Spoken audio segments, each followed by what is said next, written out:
Welcome to DY news.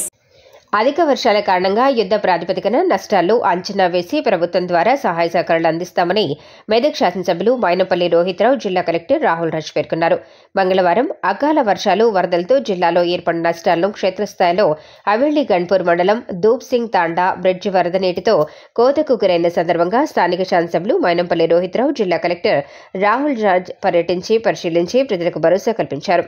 ఈ సందర్భంగా స్థానిక శాసనసభ్యులు మైనంపల్లి రోహిత్రావు మాట్లాడుతూ ప్రకృతి వైపరీత్యాలు అకాల వర్షాల వలన జిల్లాలో ప్రజలు ఎటువంటి అసౌకర్యానికి లోను కాకుండా క్షేత్రస్థాయిలో అధికారులు పర్యటించి నష్టాలను అంచనా వేస్తున్నారని చెప్పారు.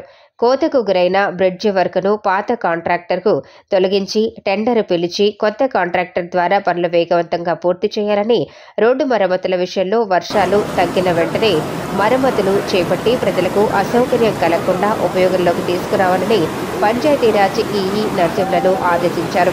ఈ కార్యక్రమంలో తహసీల్దార్ Naveen, Panchayati Raj EE Narasimhulu, DE Pandurangarao, Medak municipal chairman Chandrapal, Congress party మండల అధ్యక్షులు లక్కర్ శ్రీనివాస్, అక్బర్, షేరి, మహేందర్ రెడ్డి, పరశురాం గౌడ్, కాంగ్రెస్ పార్టీ నాయకులు, సంబంధిత ఇతర శాఖల అధికారులు తదితరులు పాల్గొన్నారు.